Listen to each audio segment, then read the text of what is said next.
Dear student, अभी आपने last lecture में coefficient of correlation, Karl Pearson correlation को किस तरह से कैलकुलेट किया जाता है उसको आपने समझा। इसके बाद बात आती है कि डिग्री ऑफ कोरिलेशन क्या है, उसकी डिग्री कितनी। यदि आपका आंसर परफेक्ट वन आता, इट्स मे बी पॉजिटिव और negative, but if your answer is one, then it is called as perfect correlation. If sign is plus, then it is positive. If sign is plus minus, then it's called as negative. High degree of correlation lies between 0.75 to 0.99. If your answer lies between these, then you have high degree of correlation. If positive, when you have a sign of plus, then it is a positive correlation, high degree. And when you have a sign negative, then it means high degree of negative correlation. Moderate degree of correlation lies between 0.25 to 0.75. That is moderate level, मध्यम श्रेणी का सहसंबंध। यदि आपका answer 0.25 से लेकर के 0.75 के बीच में आता है, तो इसका मतलब आपका जो कोरिलेशन है वो कोरिलेशन मध्यम श्रेणी का है। यदि साइन प्लस का है तो वो धनात्मक होगा, यदि वो साइन माइनस का है तो ऋणात्मक। लो degree less than 0.25, when your answer lies between 0.00 to 0.25 in between, then it means low degree of correlation. Low degree of correlation. If you have a sign positive plus, then it is positive low degree of correlation, and when you have a sign in your answer negative minus, then it is low degree of negative correlation. Absence or no correlation category when our answer is 0. अगर हमारा answer 0 आ रहा है तो इसका मतलब उस दो variables की जो श्रेणी हमारे को दी हुई है x और y, उनके बीच में कोरिलेशन नहीं है, उनके बीच में सहसंबंध नहीं पाया जाता है। That is the degree of correlation.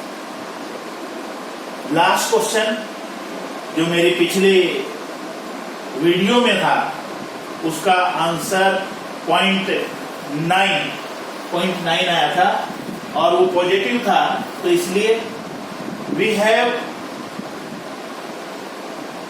Said that the given series x and y have a high degree of positive correlation. Positive correlation. So that is the degree of correlation.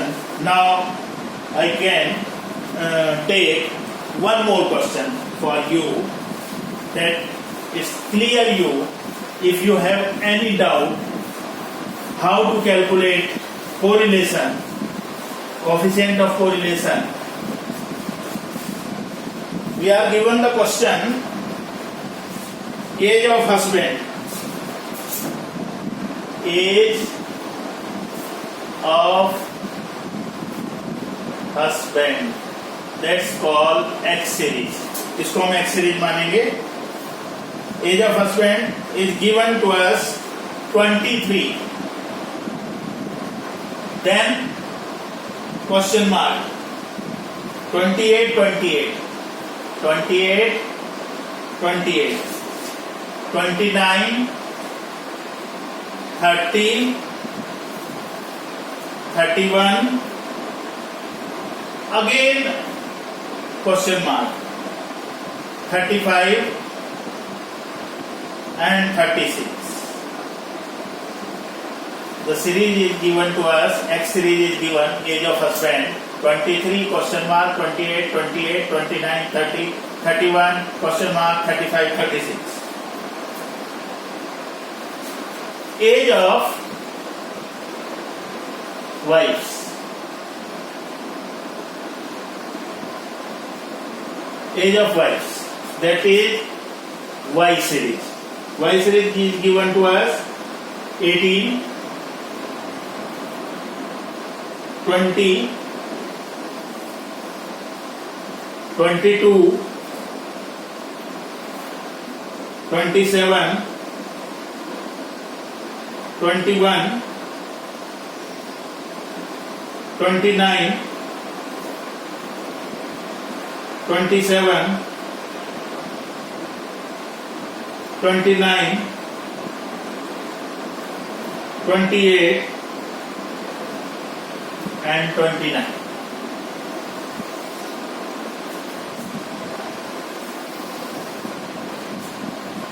In this question, you are asked to calculate, find out the Karl Pearson's coefficient of correlation on the basis of following data related to age of husband and their wives. Compute the deviation from actual mean, that's called 30 and 25 respectively.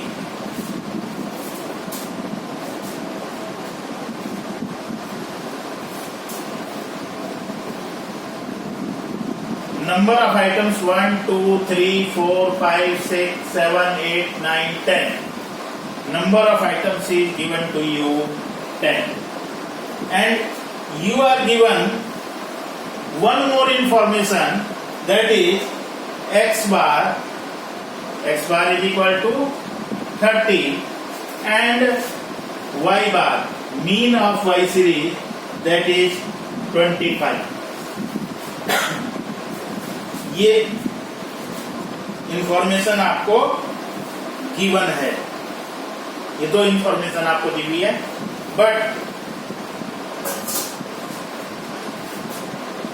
you have two missing values here, but we are given X bar, that is 30. तो sigma x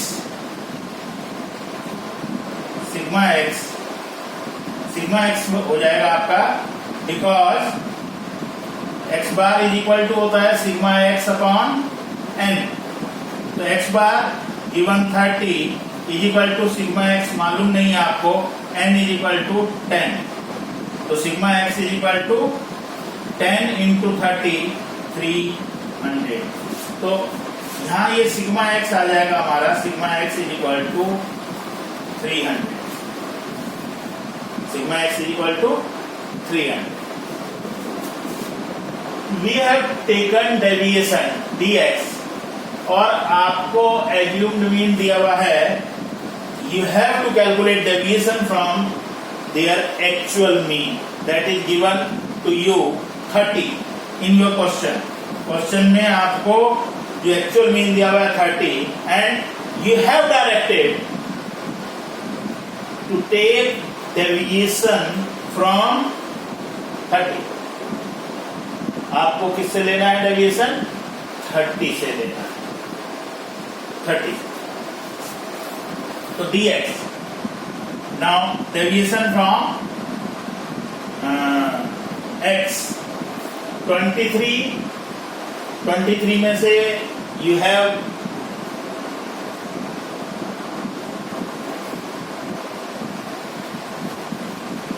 23 minus 30, तो minus 7. You have 7. यहां हमारे को missing value है, यह हमारे को मालूम नहीं है कि क्या आएगा, तो इसको अभी फिलहाल हम छोड़ देते हैं. ठीक है.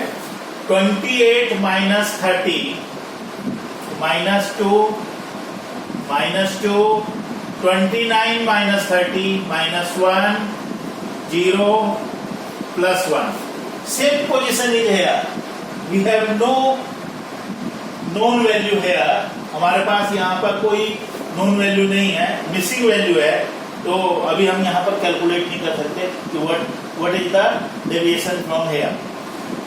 Now 35 minus 30 तो प्लस के 5 आ जाएंगे एंड 36 minus 30 तो प्लस के 6.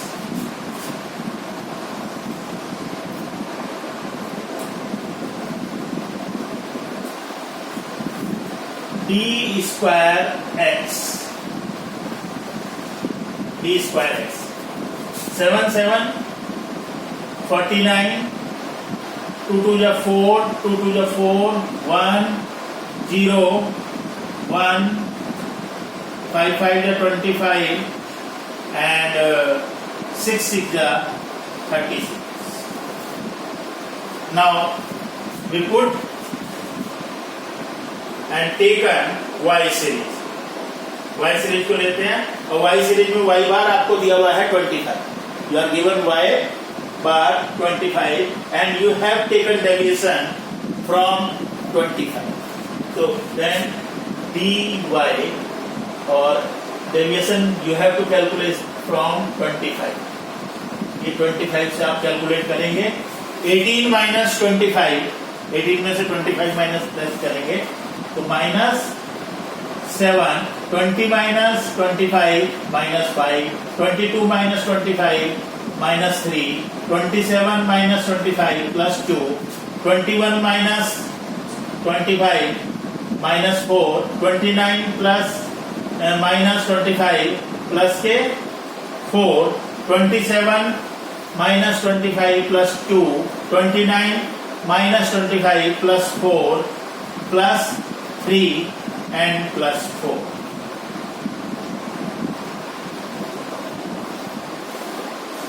When we take deviation from their actual mean, जब हम actual mean से deviation लेते हैं तो deviation का जो total होता है चाहे वो dx हो चाहे dy हो, चाहे dx हो चाहे dy हो, that comes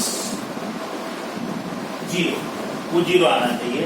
अगर आपने सही कैलकुलेशन किया तो देखते हैं कि वो 0 आ रहा है या नहीं आ रहा है. ये 0 आना आपका चाहिए. 7 and 5 12 and 3 15 and 4 19. माइनस के 19 हो रहे हैं, प्लस के कितने हैं देखते हैं. 2 and 4 6, 6 2 8, 8 and 4 12, 12 and 7 19. It means 19 plus के हैं 19 माइनस के हैं तो सिग्मा dy 0 हो गया. इसका मतलब ये अभी तक की जो कैलकुलेशन आपकी है, जो डेविएशन आपने लिया है, दैट इज करेक्ट. उसमें किसी तरह का कोई. Now d square y, deviation जो आपने लिया है उसका आप स्क्वायर कर देंगे और स्क्वायर करने का 7 का है 49 हो जाएगा, 5 का है 25 हो जाएगा, 3 का 9 हो जाएगा, 2 का 4 हो जाएगा, 4 का 16, 16 4 16 9 16. अभी ये जो क्वेश्चन है आपको जो हमने दिया है इसमें मिसिंग वैल्यूज हैं, 2 मिसिंग वैल्यूज हैं और वो जो मिसिंग वैल्यूज हैं वो एक्स सीरीज में दी हुई है और हमने इसका टोटल जो है आपको बताया था कि इसका टोटल जो है वो 300 होना चाहिए. इसका टोटल कितना होना चाहिए? वो 300 होना चाहिए. लेकिन यहां पर जो टोटल है वो 300 से कुछ कम है क्योंकि ये दोनों मिसिंग वैल्यूज वो उसमें इंक्लूड नहीं है. अगर वो उसमें इंक्लूड हो जाती तो वो मिसिंग वैल्यू जो है आपकी कैलकुलेट होकर के आ जाती.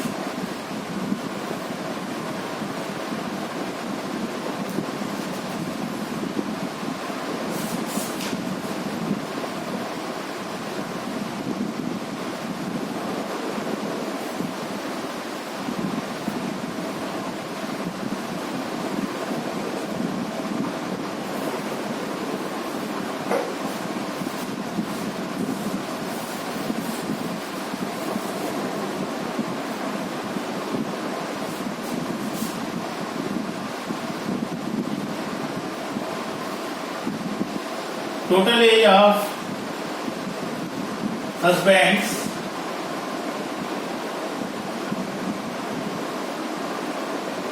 is equal to 300. ये हमने अभी कैलकुलेट किया था, sigma x is equal to 300. Total age of husband यानी कि इस पूरी की पूरी सीरीज का जो एक्स सीरीज है इसका जो टोटल है वो टोटल कितना आना चाहिए, 300 आना चाहिए. ठीक है, लेकिन यहां पर क्या है कि दो मिसिंग वैल्यूज हैं, दो मिसिंग वैल्यूज हैं. और वो मिसिंग वैल्यूज क्या है, इनका टोटल कितना हो रहा है आप देखिएगा. जो नोन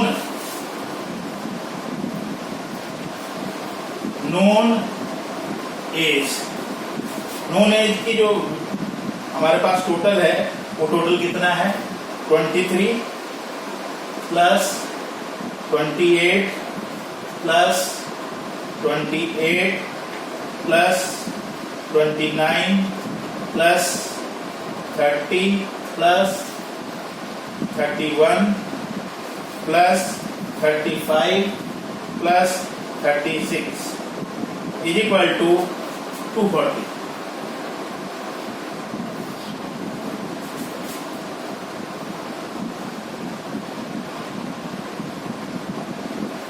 डिफरेंस कितना हो गया आपका, 60 का. इसका मतलब जो मिसिंग वैल्यूज है इन दोनों का जो टोटल है, इन दोनों का जो टोटल है वो कितना होना चाहिए, वो आपका 60 होना चाहिए.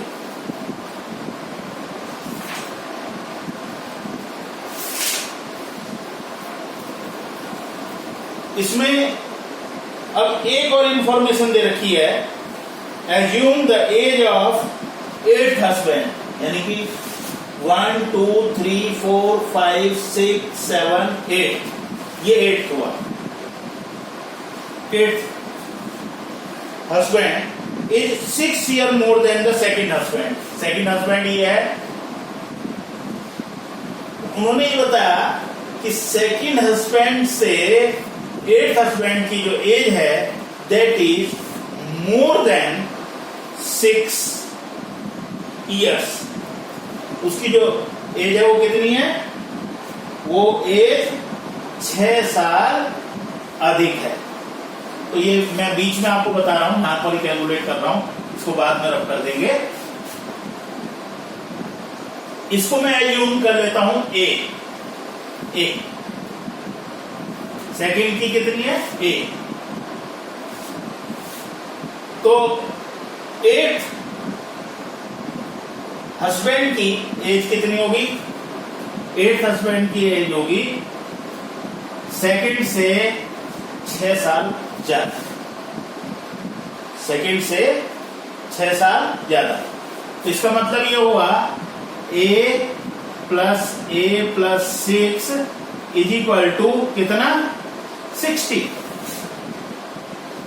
यानी कि इसकी आयु प्लस इसकी आयु, इन दोनों की आयु मिलाकर के कितनी होनी चाहिए, 60 साल होनी चाहिए, क्योंकि यही डिफरेंस आपका आया था. इन दोनों की एज जो है वो 60 साल है. अब ए की जो सेकंड जो हमारा हस्बैंड है उसकी एज हमने मान ली कि ए है.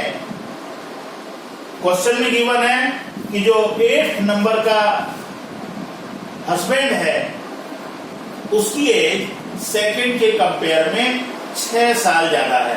इसका मतलब ये हुआ कि उसकी जो एज हो जाएगी वो a प्लस 6 हो जाएगी.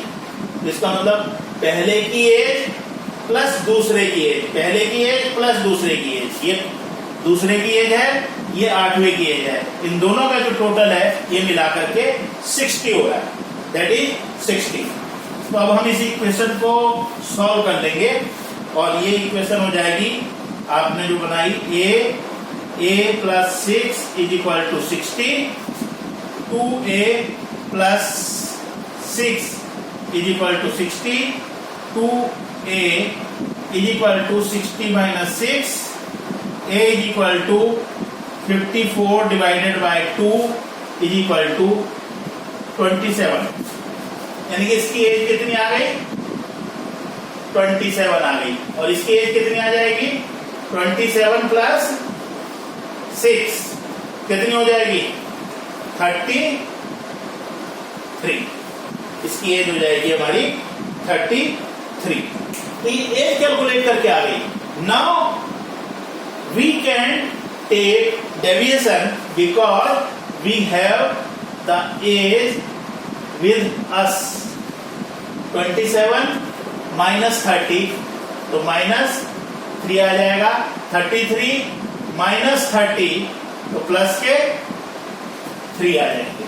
ये आपका डेविएशन हो गया।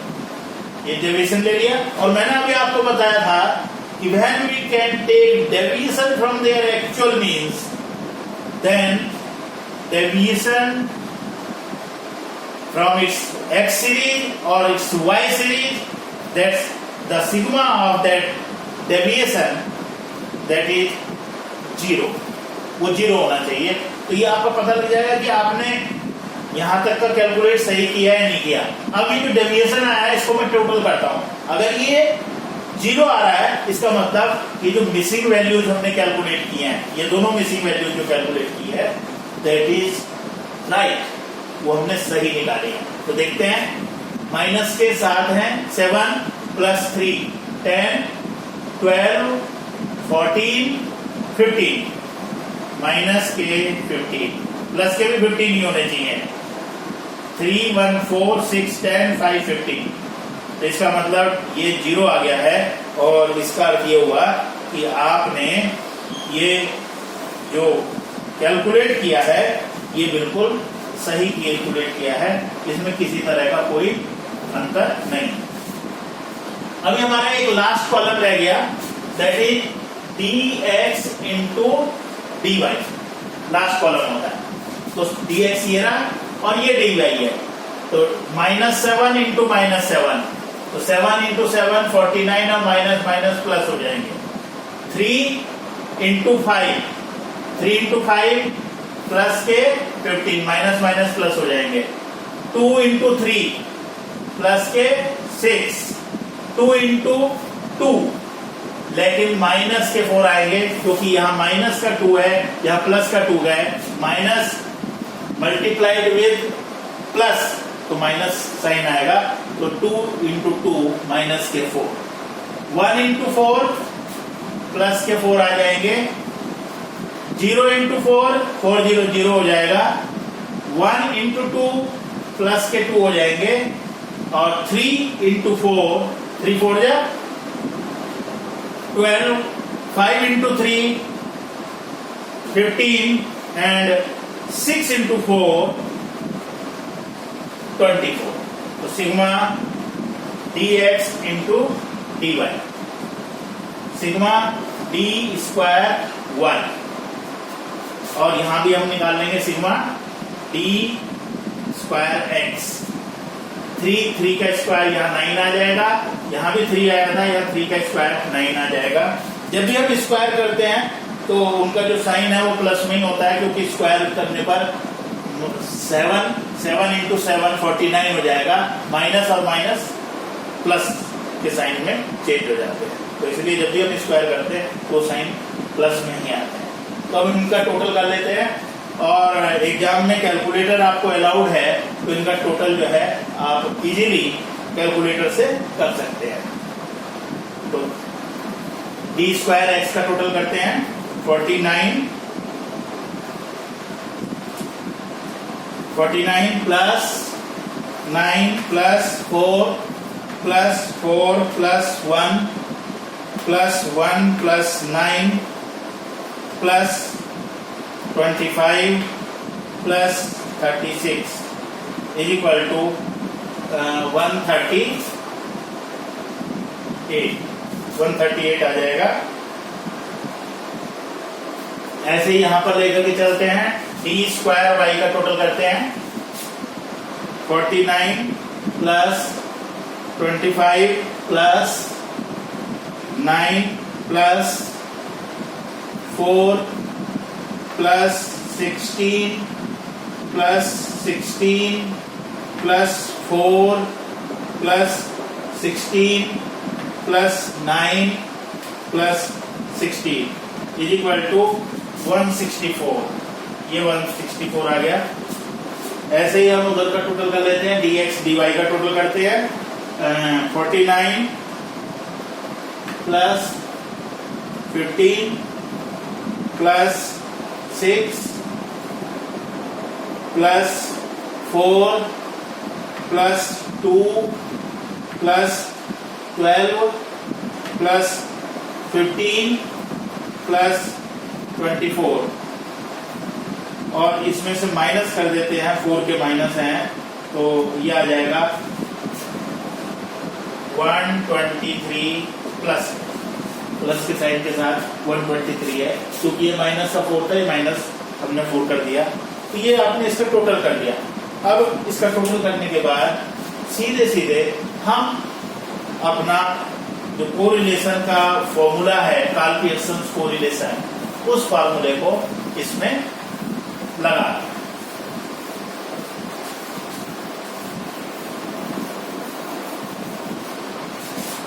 देखिए,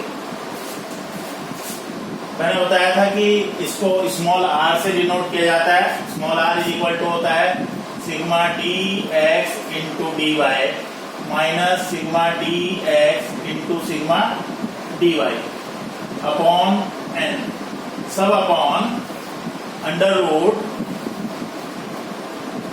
sigma d square x minus sigma dx का whole square upon n, sigma d square y minus sigma dy का whole square upon n। That is the formula, Karl Pearson coefficient of correlation.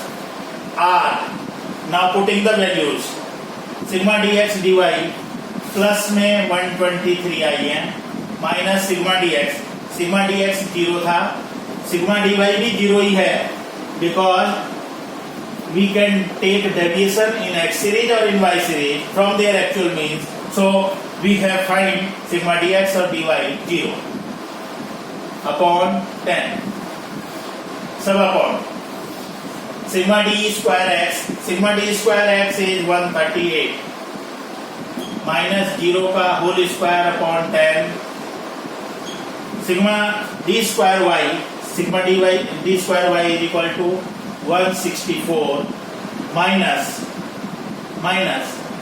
0 का whole square upon 10, r is equal to plus 123, 0 को multiply 0 से करेंगे, 10 से divide करेंगे 0 हो जाएगा, तो 123 आ गया, अपॉन अंडर रूट 0 का होल स्क्वायर 0 ही होगा, इससे ये 138 ही आ गया, इनटू यहाँ पर ये 164 आ जाएगा। अब इसके आगे इसको हम सॉल्व करते हैं।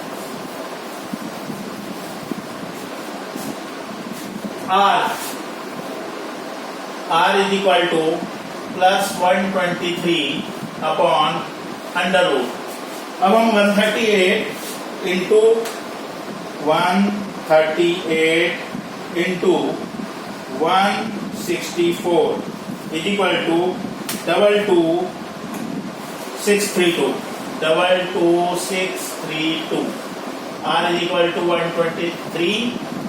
अब इसका अंडर रूट ले लेते हैं, अंडर रूट आया है 150.44, r is equal to,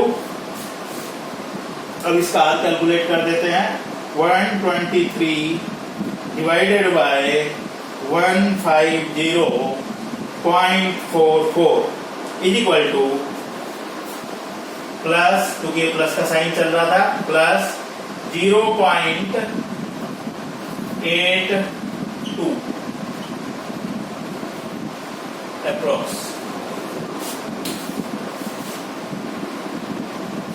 answer is 0.82। इसका मतलब क्या हुआ? We are given two series, one is x and other is y. X series is age of husband and y series is age of wife, and we have calculate correlation between age of husband and age of wife. Our answer is plus 0.82. means it's have a high degree of positive correlation between age of husband or age of wives. It's proved, इससे सिद्ध हो रहा है कि पति की आयु और पत्नी की आयु में सह संबंध पाया जाता है, और वो भी सह संबंध किस तरह का? धनात्मक, पॉजिटिव कोरिलेशन, हाई डिग्री। इसका मतलब कि इसमें हाई डिग्री पॉजिटिव कोरिलेशन है। इसका मतलब प्रमाणिकता जो है बिल्कुल 100% के आसपास है। तो मैं समझता हूं विद्यार्थियों, इस दूसरे क्वेश्चन के द्वारा, जिसमें कि 2 मिसिंग वैल्यूज भी दी हुई थी, उन 2 मिसिंग वैल्यूज को पहले आपने फाइंड आउट किया, और उनको फाइंड आउट करने के पश्चात फिर आपने इस क्वेश्चन को सॉल्व किया। ये मैं समझता हूं कि आपको समझ में आया होगा। यदि फिर भी इसमें किसी तरह की कोई समस्या आपको आती है, तो आपका जो व्हाट्सएप का ग्रुप बना हुआ है, उस व्हाट्सएप के ग्रुप में आप मुझसे बात कर सकते हैं, चैट कर सकते हैं, और अपनी समस्या का निदान वहां पर प्राप्त कर सकते हैं। हम फिर मिलेंगे कल, फिर इसी समय, और फिर 2 नई वीडियो के साथ, जो कि कोरिलेशन का आपका चैप्टर चल रहा है। इस कोरिलेशन में कल फिर हम इसके और आगे आपके पास मिलेंगे।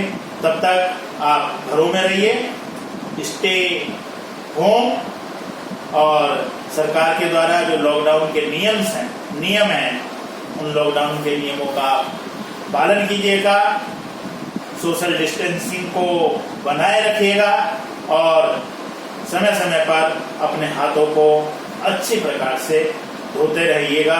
आप निरोग रहें, स्वस्थ रहें, और इसी प्रकार से आपको हम पुनः कल मिलते हैं। तब तक के लिए बाय।